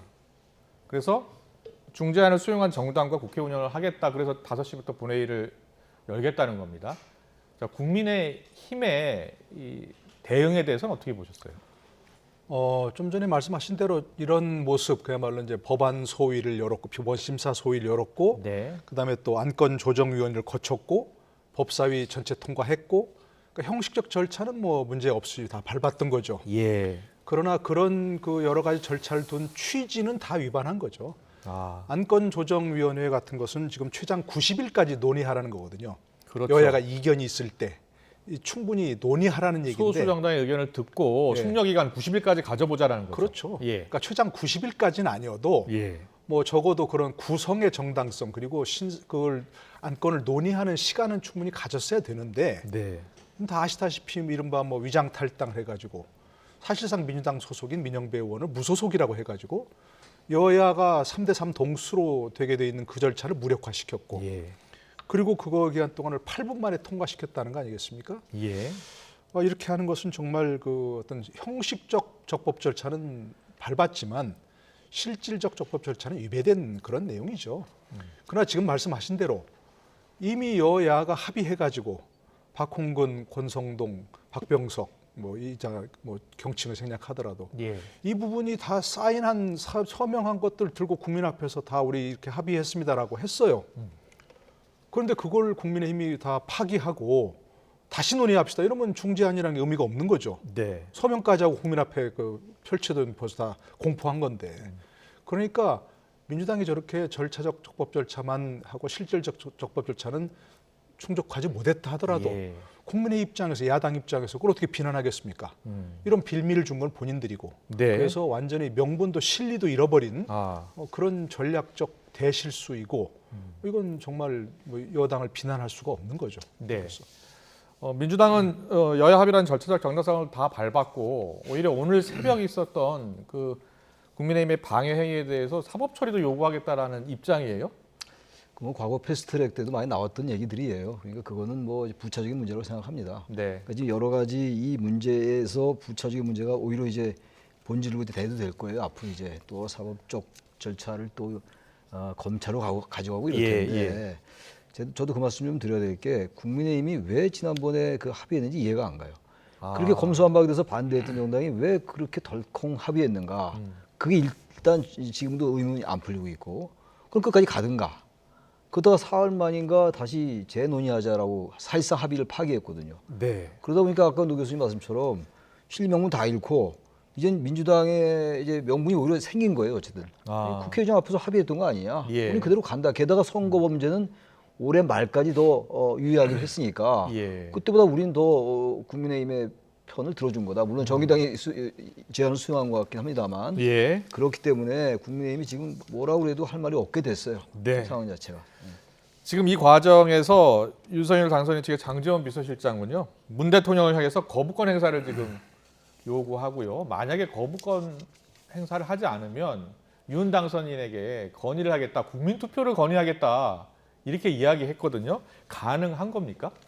아이디어 차원에서는 가능할 것 같습니다. 그러니까 지방선거 6월 1일 날 윤 당선인이 5월 10일 날 취임하지 않습니까? 그러니까 6월 1일이니까 국민투표에 붙이자. 그러니까 이건 이미 이제 만약 그때 되면 통과돼서 발효가 된 거니까 발효가 안 됐지만 뭐 통과된 법안이니까 만약에 국민투표 한다면 검수완박법을 폐기합시다. 이런 법을 만들어서 의안을 만들어서 국민투표 붙일 수 있겠죠. 조금 시간이 걸리는데 지금 설명을 좀 드리면요. 우리 헌법에는 두 가지 국민투표가 있습니다. 되게 많이 아는 게 이제 국민 개헌안을 국민투표에 붙여서 최종적으로 확정하는 거죠. 그건 헌법 130조에 있습니다. 근데 한 번도 해보지 않은 국민투표가 헌법 72조에 있는 중요 정책에 관한 국민투표라는 게 있습니다. 한 번도 안 해봤습니다. 한 번도 안 해봤습니다. 우리나라에서는. 그러니까 중요 정책, 뭐 외교, 국방 이런 것들 그런 중요 정책, 국가 안위에 관한 중요 정책을 대통령이 필요하다고 인정하면 국민투표에 붙일 수 있다는 데 있습니다. 그러니까 붙일 수 있는 거죠. 첫 번째가 문제 장애물이 뭐냐면 과연 이게 국가 안위에 관한 중요 정책이냐. 그렇군요. 이게 또 그런 논란이 판단이 되겠네요. 국가 안위에 관한 중요 정책이라고 하는데 만약 판단한다면 대통령이 판단한다면 그건 아니라고 누가 그 무슨 이의를 붙일 수는 없습니다. 그러니까 국민투표 붙일 수는 있습니다. 그러나 또 한 가지 장애물이 또 하나 있는데 그러면 국민투표법에 따라야 됩니다. 근데 국민투표법이 2014년도인가요? 왜 공직선거법에 재외국민 투표권 인정하지 않는 것이 위헌 결정이 난 적이 있죠. 그때 이 국민투표법에서 같은 조항, 그러니까 재외국민들에게 국민투표권을 인정하지 않은 그걸 행사할 수 없도록 한 조항도 같이 위헌 결정이 났습니다. 그때. 그래서 이후에 공직선거법은 개정이 돼서 지금 재외국민 투표를 하고 있죠. 그렇죠. 그런데 공직선거법은 개정을 하면서 이 국민투표법은 개정을 안 했습니다. 현재까지 개정이 안 된 상태입니다. 이게 국민투표법이. 그럼 대통령이 국민투표를 제한할 수는 있어도 국민투표법에 따라서 시행을 못하는 겁니까? 못했습니다. 현재 개정이 안 돼 있기 때문에. 그래서 한때 그런 게 있었죠. 2018년도에 이제 문재인 대통령이 개헌안을 제안한 적이 있었죠. 발의한 적이 있었죠. 그때 임종석 실장이 빨리 개헌안을 국민투표에 붙일 수 있게 국민투표법을 개정해달라라고 국회에 촉구했습니다. 근데 이제 뭐 그때 여야 모두가 관심이 없었죠.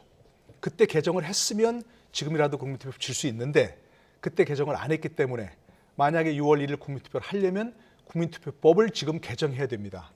그런데 민주당이 개정하겠습니까? 이게 세상사가 참 묘한 거죠. 지금 국민투표법이 없기 때문에 설사 그런 국가 안위에 관한 중요 정책이라고 이게 인정되더라도 국민투표는 할 수 없는 상황입니다. 그렇군요. 알겠습니다.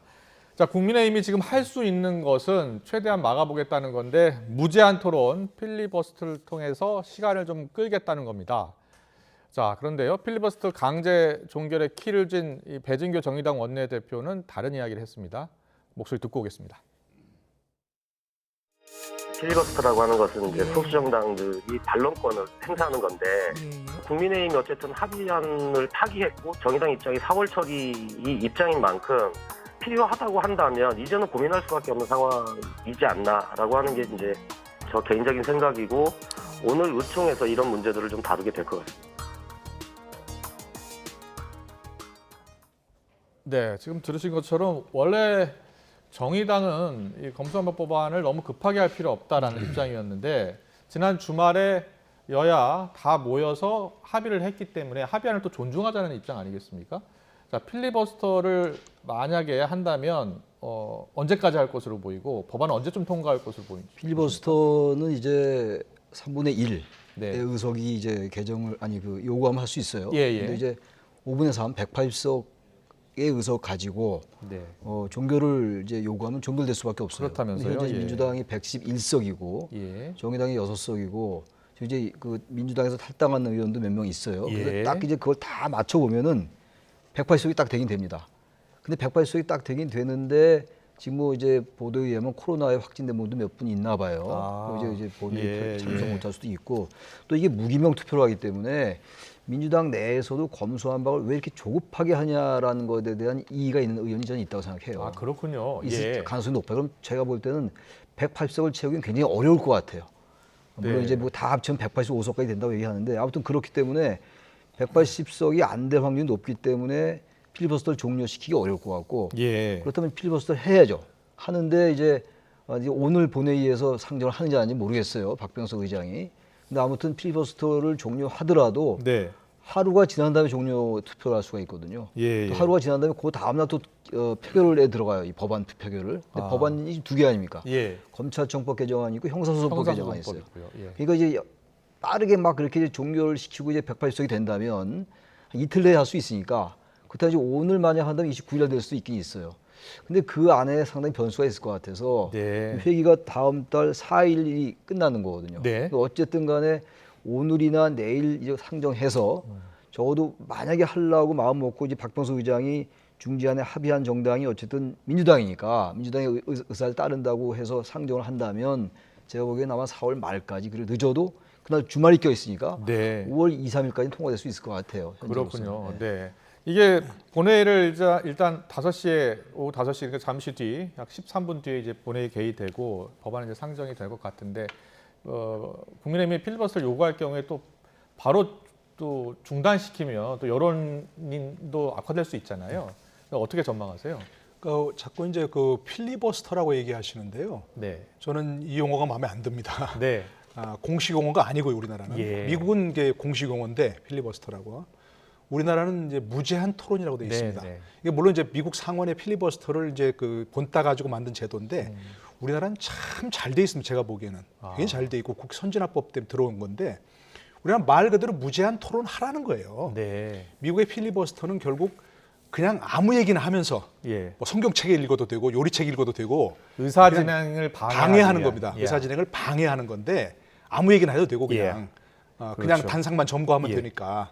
그래서 결국 의안을 무산시키려고 하는 게 목적이거든요. 근데 우리는 그게 아니고 의안에 대해서 이견이 있는 소수당이 무제한 토론을 하라 얘기예요. 근데 토론이니까 일방적으로 반대하는 의견만 얘기하지 말고 찬성하는 측에도 나와서 얘기를 하라는 겁니다. 얘기를 하래서 무제한 토론해서 회기가 종료되거나 아까 말씀드린 대로 회기가 종료되면 그 다음 회기 때 바로 즉시 첫 번째 안건을 표결을 해야 되고요.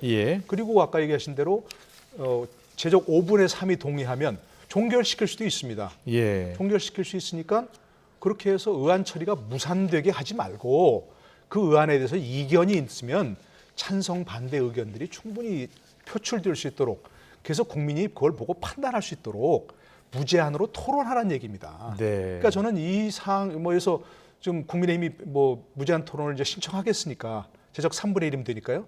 신청하면 저는 여야 모두 나와서 무제한 토론 해보라는 얘기입니다. 과연 이게 필요한 건지 악법인지 그래서 토론해서 국민들이 판단할 수 있도록 하고 아까 이제 그 뭐 저기 보니까 뭐 171석 플러스 6석 플러스 뭐 한석 또 정의당 6석 이렇게 하니까 다 찬성하면 종결시킬 수 있습니다. 네. 그러나 종결이 문제가 아니고 종결시킬 수 있으니까 그 사에서 이틀이 걸리든 사흘이 걸리든 찬성 반대 의견들이 나와서 무제한으로 토론해보라는 겁니다. 네. 그러니까 그런 과정이 좀 부딪히면서 국민들이 보기에 조금 판단할 수 있으면 좋겠어요. 서로 의견이 너무 다르니까. 그러니까 전 이런 제도가 기왕 있으니까 필리버스터가 아니고 무제한 토론이라고 분명히 얘기를 하시고 그런 취지를 좀 살렸으면 좋겠다 생각이 듭니다. 알겠습니다. 문 대통령이 최근에 JTBC와의 인터뷰가 공개가 되면서 윤 당선인의 이제 각을 세우는 비판하는 그러한 발언이 나오면서 지금 또 당선인 측과 관계가 썩 좋지가 않은 상황입니다.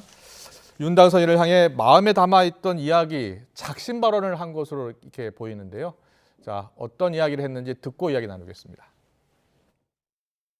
저는 개인적으로는 지금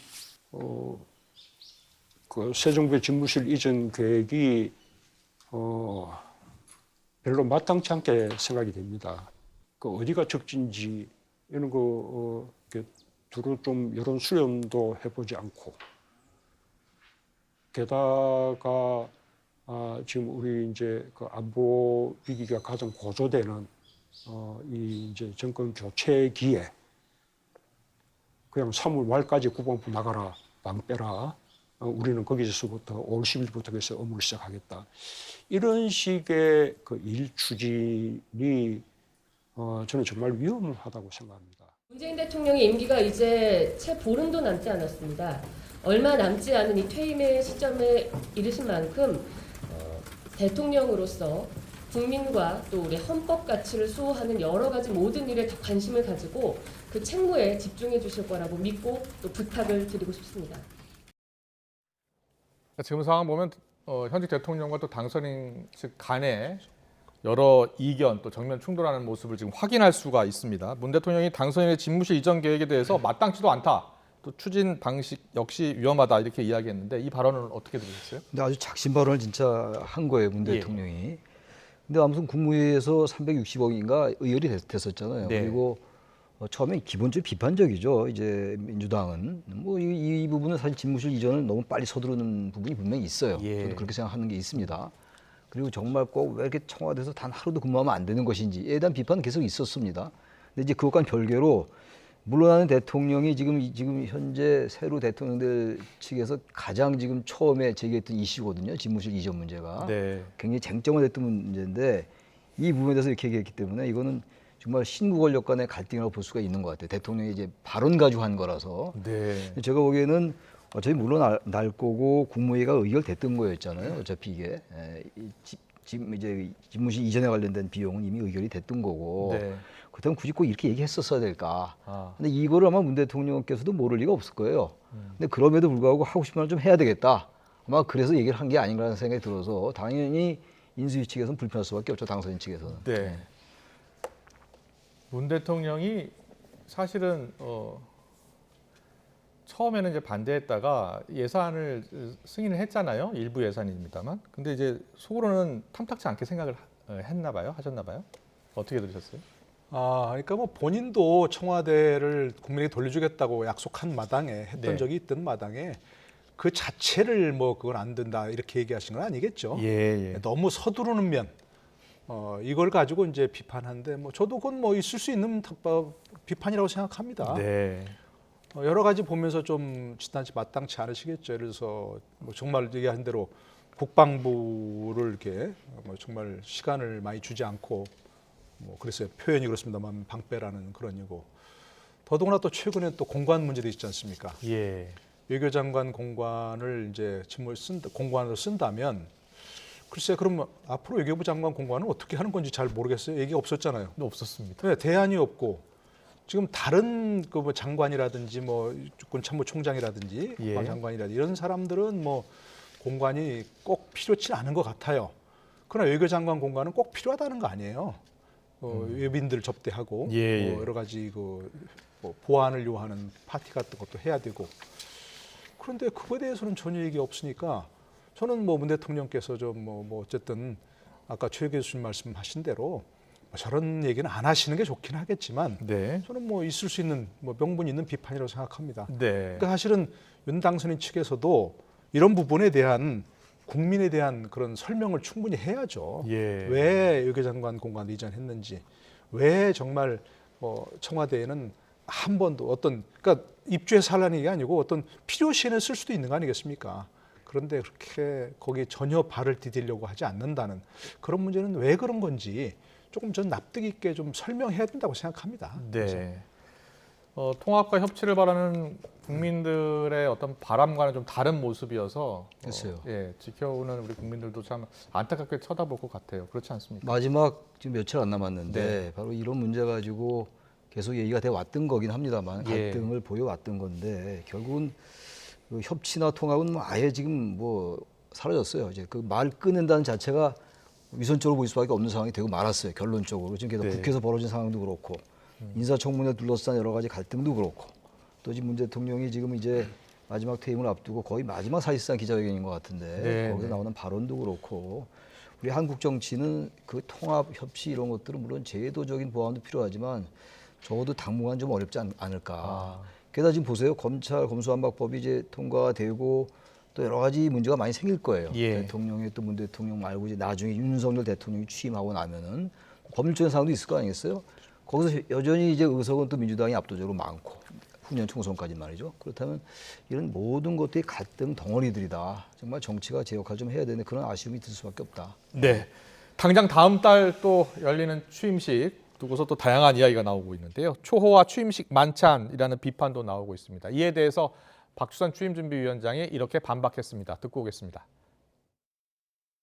대통령 취임 행사는 법에 정해진 국가 행사인데다가 외국 정상들이 또는 외빈들이 참석하는 만찬을 또 포장마차 하나 또는 텐트쇼로 갈 수도 없는 일 아닙니까? 청와대 영빈관을 사더라도 호텔 외식 업체가 와가지고 음식을 조리를 해야 되기 때문에 비용 문제는 거의 차이가 없습니다.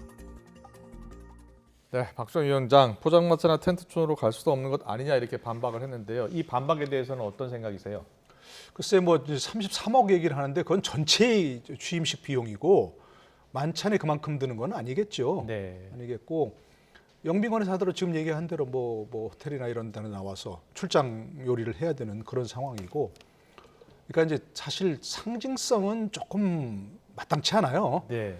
청와대에서 하면 어쨌든 뭐 장소는 뭐 화려하든 안 하든 간에 청와대 영빈관에서 하면 그래도 상징성이 큰 거 아니겠습니까? 지금 청와대 영빈관에서 할 수 있는 거 아닌가요? 할 수는 있죠. 예. 할 수 있고 뭐 쓰지 못하게 하는 것도 아니고 그렇다고 청와대 영빈관에서 한다고 해서 집무하는 것도 아니고 네. 뭐 거기서 이제 공관처럼 숙식하는 것도 아니고 그러니까 할 수는 있는데 아마도 이제 단 한 번이라도 쓰진 않겠다 이런 취지인 것 같아요.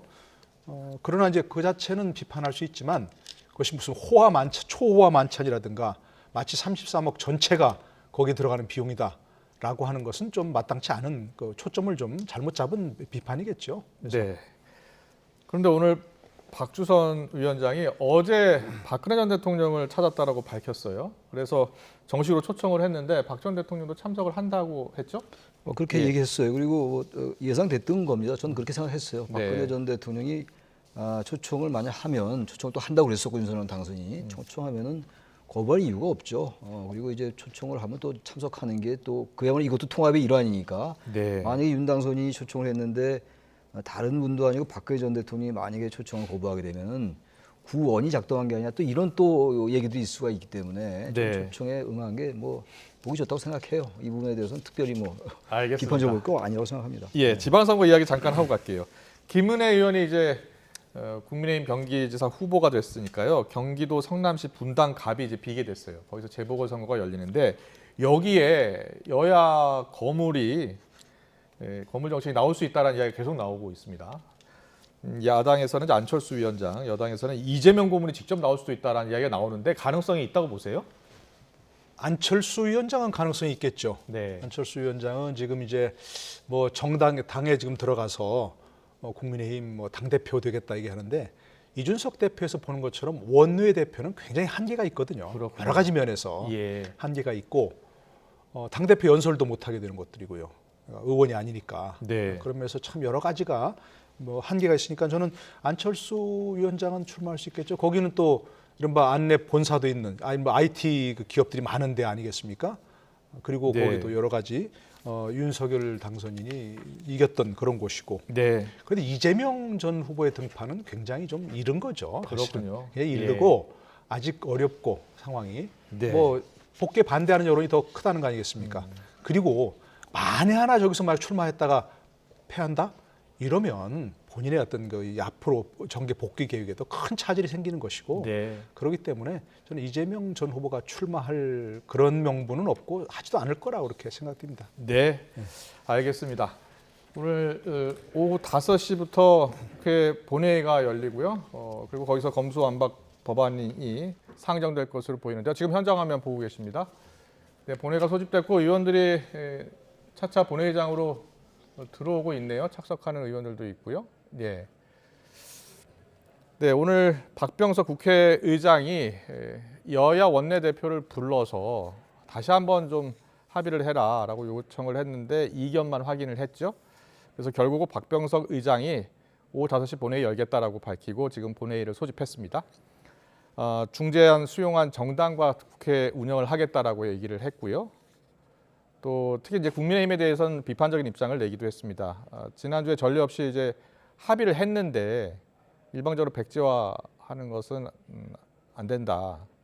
그리고 재논의 끝에 보완한 합의안도 거부한 것에 대해서 깊은 유감의 뜻을 밝히기도 했습니다. 결국은 박병석 의장이 오늘 본회의에서 검수완박 법안을 처리할 것으로 보입니다. 잠시 뒤에 이제 발언을 하게 될 것 같은데요. 여야 의원들이 다 착석을 하면 발언을 할 것 같고요. 예. 그리고 국민의힘은 무제한 토론 필리버스터를 신청할 것으로 예상이 됩니다. 자, 최창열 교수님, 자 어떻게 보세요? 지금 5시니까 다들 이제 착석을 안 했는데 네. 어차피 지금 말씀처럼 그 예정 수순으로 갈 겁니다. 왜냐하면 박병석 의장은 의장대로 이제 명분이 있어요. 예. 지난번에 민주당이 그렇게 통과해라 중재하기 전에 말이죠. 근데 끝까지 어쨌든 미국이나 캐나다 출장 안 가고 예. 중재를 노력해서 중재안이 나왔던 거였잖아요. 네. 아무튼간에 뭐 이유가 무엇이 됐든 간에 국민의힘이 실질적으로 파기한 거가 돼서 예. 게다가 제가 아까 잠깐 말씀드린 것처럼 그때는 없었던 선거법 위반도 선거법 위반은 이제 공소시효가 6개월이니까 6월 1일 날 지방선거잖아요. 그럼 6개월 예. 12월 말이에요. 그것까지 이제 검찰이 할 수 있게 했다. 예. 그러니까 이제는 이제 박병석 의장은 직권상정을 하더라도 예. 큰 어떤 여론의 화살은 피할 수 있을 것 같아요. 저는 그래서 아마 박병석 의장이 직권상정 통해서 이제 이 절차도 복잡해요. 이제 만약에 법안을 내면 또 임시국회를 또 몇 쪼개기 할 수 있다는 거 아니에요? 네. 만약 그게 그 강제 종료가 안 되면 그럼 그때 이제 공고를 내려면은 사흘 있다 공고하고 이러는데 그것도 국회의장이 결정하면 하루 만에 열 수 있는 거거든요. 이런 여러 가지 방법들이 있기 때문에 아마 박병석 의장은 지금 이제는 자신으로서 할 만큼 했다라고 해서 수순을 전 거칠 거라고 생각합니다. 그렇군요. 노준호 교수님, 이게 사실 형사법 체계를 거의 한 70년 만에 바꾸는 거잖아요. 그래서 어떻게 보면은 법조계 학계 시민단체 의견을 좀 수렴해서 공청회도 좀 열고 이렇게 해야 되는 것 아니냐라는 비판도 있거든요. 어떻게 보셨어요? 저는 그게 맞는 의견이라고 생각합니다. 예. 그게 올바른 의견이고요. 지금 이게 좀 비유하자면 이제 세입자가 이제 며칠 후면 방을 빼야 되는데 네. 지금 와서 리모델링을 하겠다고 또 대대적으로 리모델링 하겠다고 막 뭐 기둥뿌리까지 다 흔들어 놓은 다음에 네. 나머지 도배나 이런 것들은 새로 들어오는 분이 하세요. 예. 이렇게 될 수밖에 없거든요. 저게 지금 검찰청법, 형사법 개정안만 돼 있지 네. 고쳐야 할 법들이 수십 가지입니다. 지금 이제. 그렇군요. 예. 예를 들자면 지금 많이 언론에 나왔지만 공정거래위원회에서 공정거래법 위반 얘기했다고 해서 하면 네. 검찰에 고소를 하게 돼 있거든요. 예. 수사 의뢰하게 돼 있거든요. 그런 것도 다 고쳐야 됩니다. 네. 그러니까 앞으로 한두 가지 일이 아닌데 지금 저렇게 일방적으로 굳이 할 필요가 있는가. 충분히 의견을 들어서 예. 윤석열 대통령도 거부할 수 없는 그런 쪽으로 합의를 하면 좋지 않을까? 뭐 그런 생각은 합니다. 이미 화살을 떠난 시위겠습니다만 예. 화살이 시위를 떠났겠습니다만. 네, 알겠습니다. 오후 5시 본회의가 개최됐고요. 지금 현장 화면 생방송으로 전해드렸습니다. 아직 본회의 개의를 하지는 않았고요. 박병석 의장은 의장석에 앉아 있습니다. 개의가 되면 또 전해드리겠습니다. 지금까지 최창현 용인대 교수, 노동일 경희대 교수와 함께했습니다. 잘 들었습니다. 감사합니다. 감사합니다.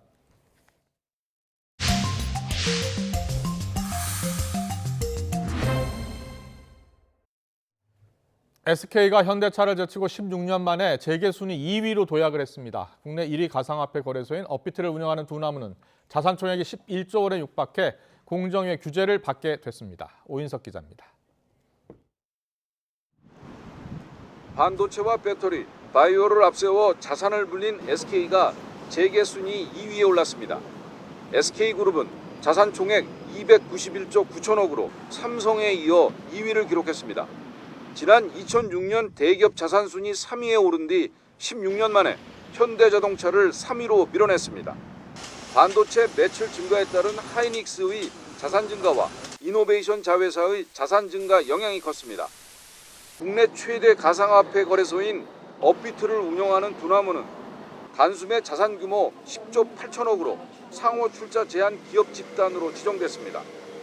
1년 전보다 자산이 8배나 불어났는데 5조 8천억에 달하는 고객 예치금도 자산에 포함됐습니다.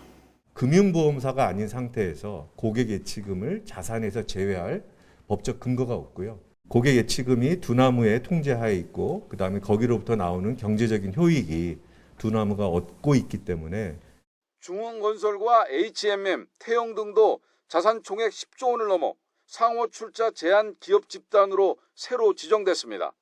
자산 규모가 10조 원이 넘는 대기업은 공시 의무와 함께 상호 출자 금지와 채무 보증 금지 등의 규제를 받게 됩니다. 대기업 집단 중 해운과 건설, IT 주력 대기업들의 성장세가 두드러졌습니다. 옛 현대상선인 HMM이 25위로 뛰어올랐고 대우건설을 인수한 중흥건설이 20위, 카카오와 네이버는 15위와 22위를 각각 기록했습니다. 세계적으로 흥행한 슈팅 게임인 배틀그라운드를 개발한 게임회사 크래프톤은 자산이 6조 원을 넘었습니다. 쿠팡은 미국 국적인 김범석 의장이 총수 지정을 피하면서 또다시 총수 없는 기업 집단으로 지정됐습니다. YTN 오인성입니다.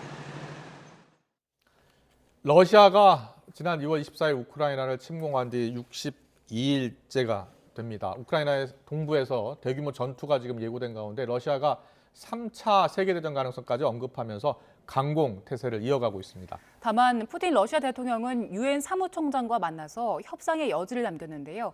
관련 내용은 이상준 국민대 유라시아학과 교수와 함께 이야기 나눠보겠습니다. 어서 오세요. 어서 오십시오. 네, 안녕하세요. 예. 가장 걱정스러운 곳이 우크라이나 남동부 지역의 마리우폴인데요. 마리우폴 같은 경우에 거기 안에 있는 아조스탈 제철소 지하에 지금 우크라이나 군인, 시민 2천여 명이 저항하고 있잖아요. 네, 그렇습니다. 어떻게 해야 됩니까? 민간인들 구할 수 있는 방법 없는 겁니까? 안타깝게도요. 지금 이 포위망을 뚫는 것 이외에는 문제를 해결할 수 있는 방법이 없는 것 같습니다. 지금 일단 우크라이나 군은 2천 명 정도가 남아서 항전 의지를 갖다가 불태우고 있고요. 그렇기 때문에 아마 항복하지는 않을 것 같습니다. 네. 그런 상황에서 결국은 이 문제를 풀기 위해서는 포위망을 뚫어서 이 포위망을 결국 뚫는 것이나 또는 이제 협상을 통해서 예. 이 부대를 구하는 것인데요. 지금 협상의 여지가 그렇게 많지가 않은 것 같습니다. 네. 무엇보다도 우크라이나 대통령은 이 부대를 살리는 것에 대해서 협상의 어떤 카드로 사용하려고 하고 있고요. 예. 네. 러시아는 이 전쟁을 나치즘 척결이라고 하는 것으로 시작을 했지 않습니까? 그러다 보니까 아조프 대대 가지고 있는 상징성 때문에 쉽게 놓아줄 것 같지는 않습니다. 네. 푸틴 대통령이 파리 한 마리도 통과하지 못하도록 봉쇄를 해라 뭐 이렇게 지시를 내렸는데 근데 지금 워낙 많은 인원들이 들어가 있어서 먹을 물이나 음식 같은 것도 떨어졌을 것 같아요. 근데 간혹 가다가 지금 헬기를 통해 가지고요. 연명 차원에서 탄약과 물 같은 것들은 보급되고 있는 것 같습니다. 그런데 이제 문제는 이제 지하에서 생활하다 보면 아무래도 햇빛을 못 받으니까요. 예. 비타민 같은 것도 부족해질 수 있고요. 병 같은 것도 많이 생길 수 있는 데다가 지금 민간인 1,000명 그리고 지금 군인 중에는 500명 정도가 부상병이라고 합니다. 네. 빠른 시일 내에 지금 치료를 갖다 받아야 될 건데요. 만약에 치료를 받지 못하게 되면 굉장히 어떻게 보면 좀 안타까운 일이 벌어질 수 있는 그런 상황인 것 같습니다. 그렇습니다. 네. 시시각각 최후가 지금 다가오고 있고요. 지하벙커에 대피 중인 민간인들 간절하게 도움을 요청하고 있습니다. 살려달라는 시민들의 절규가 방송을 통해서 전해지고 있는데요. 듣고 오겠습니다. Вам-то не нужно сказать, то у нас здесь даже выхода нет никакого отсюда. Мы даже на улицу не выходим, у нас дети 1,5 месяца уже не видели солнечного света. Моя страна просто погибает. Мой город разрушенный полностью. Нету ни одного места живого. Все разбомбили.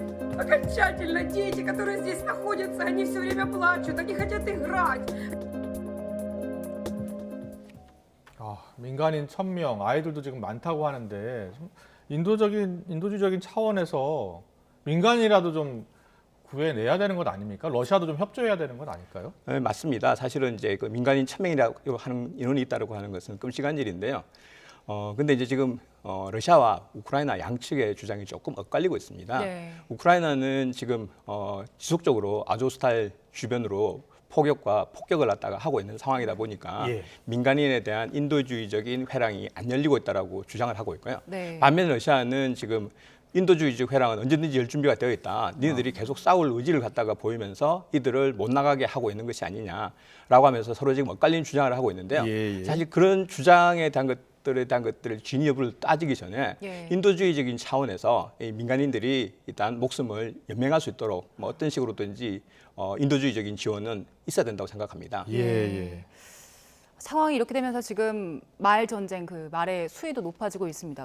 러시아 외무장관이 핵 전쟁, 3차 대전 가능성까지 언급을 했는데 여기에 대해서 지금 서방은 이게 허세다 이런 식으로 평가절하를 하고 있더라고요.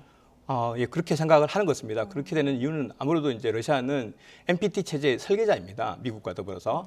만약에 러시아가 핵을 쓴다 그러면 그 후폭풍이 엄청나게 클 거라고 생각됩니다.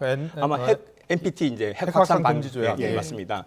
근데 그 조약의 설계자인데 만약에 핵을 사용하게 된다 그러면 특히 강대국이 핵을 쓰게 된다 그러면 특히 우크라이나를 침공한 상태에서 핵을 쓴다 그러면 그야말로 이거는 재앙적인 결과가 만들어질 거라고 판단이 되고요. 후폭풍도 굉장히 큽니다. 중립국으로 있는 중국이나 인도와 같은 국가들도 등을 돌릴 가능성이 많고요. 세계 많은 국가들이 이 문제에 대해서는 어마어마하게 규탄을 갖다가 하게 될 거라고 생각합니다.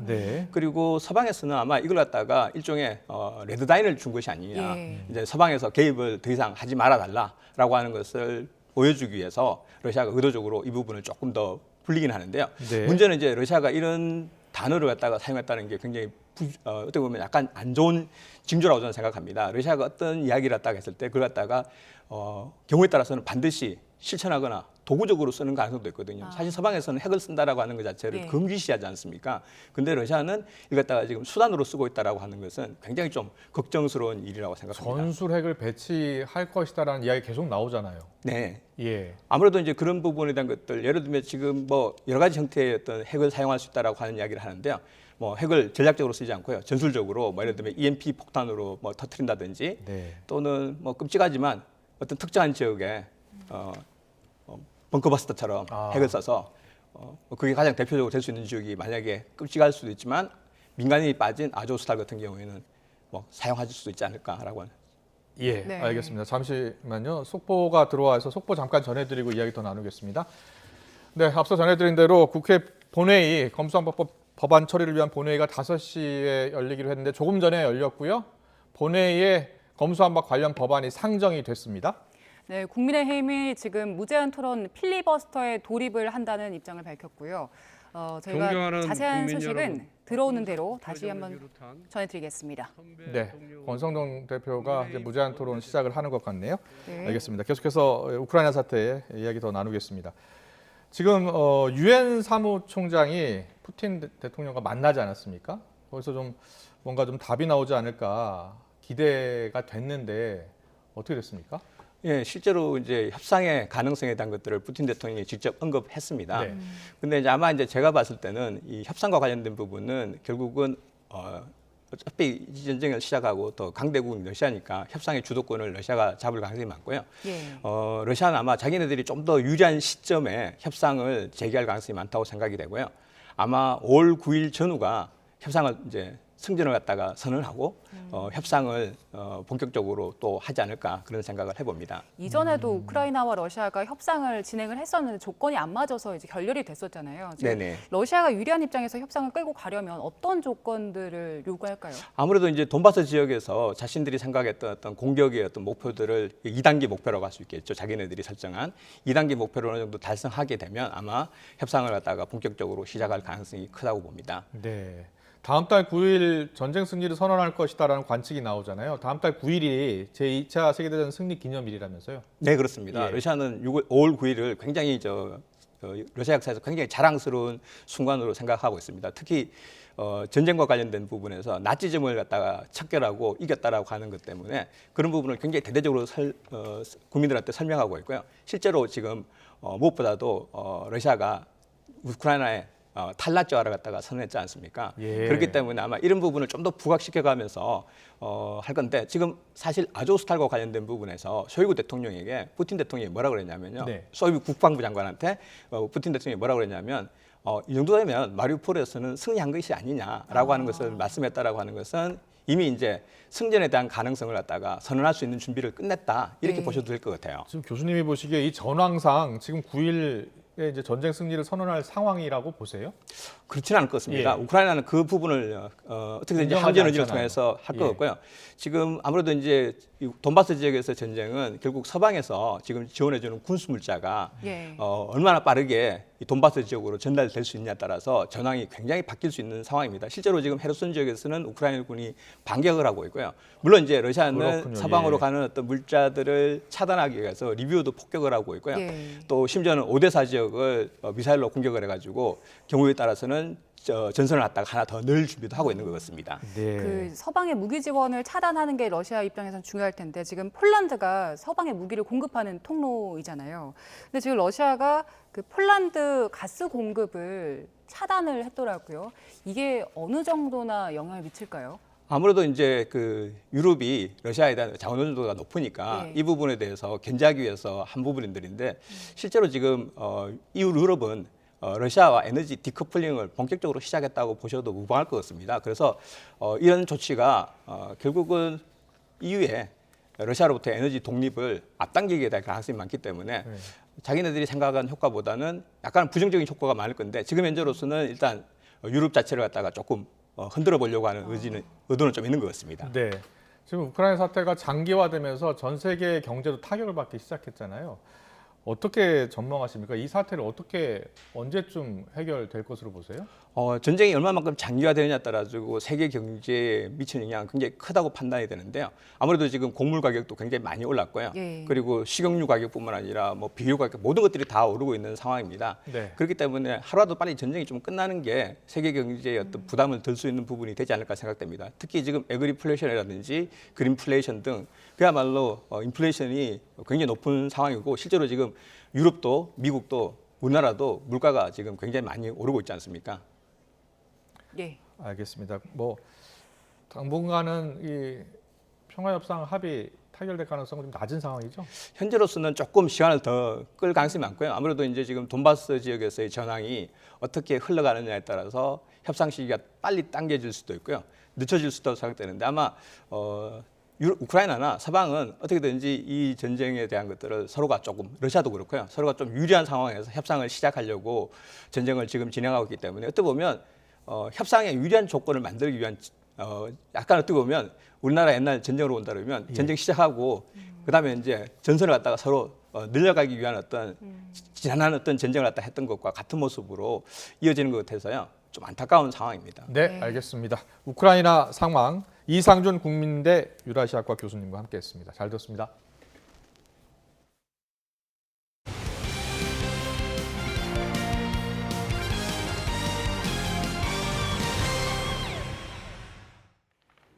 국내 여자 골프 선수 중에서 가장 두터운 팬층을 자랑하는 박현경 선수가 시즌 첫 메이저 대회인 KLPGA 챔피언십에서 대회 3연패를 노립니다.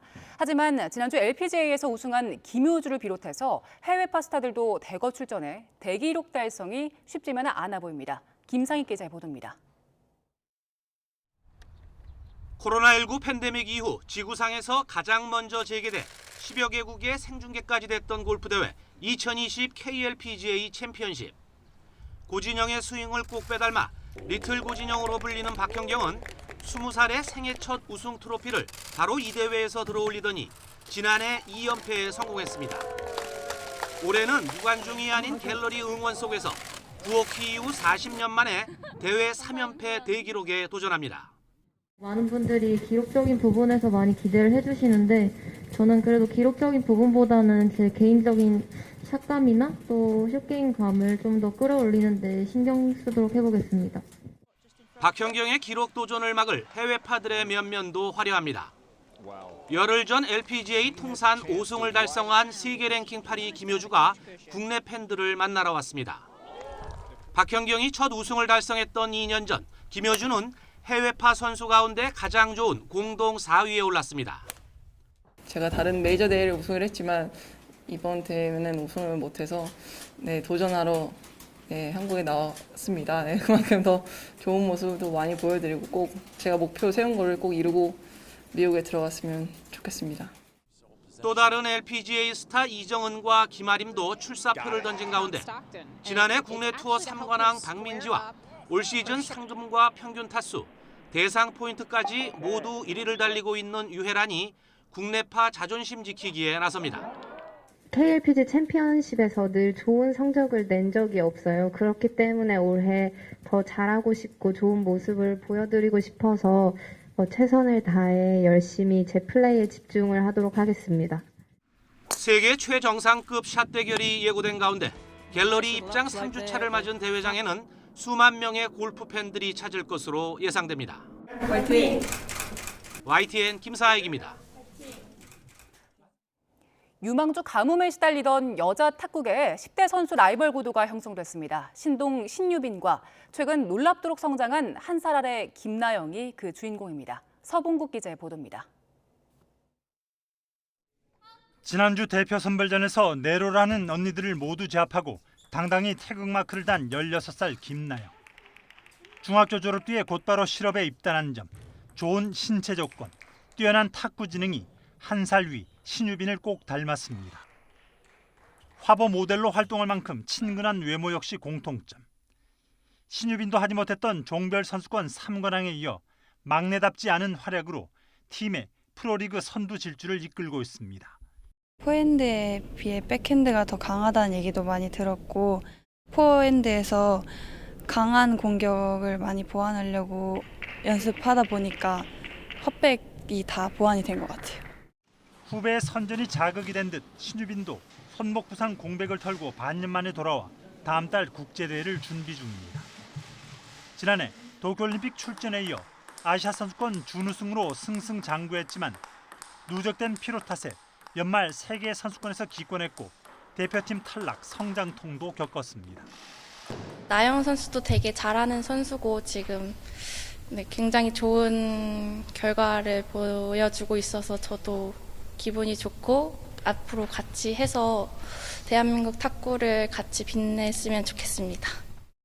유망주 기근으로 침체된 여자 탁구도 무한한 가능성을 보유한 둘의 라이벌 구도를 반깁니다. 김나영 선수는 신유빈 선수의 공백 기간 동안 굉장히 지금 다크호스로서 계속 치고 올라오는 경기력이라든가 이런 운영 능력이 굉장히 좋아져 있는 상태입니다. 두 선수가 경기를 하게 되면 재밌는 경기가 될 것이라고.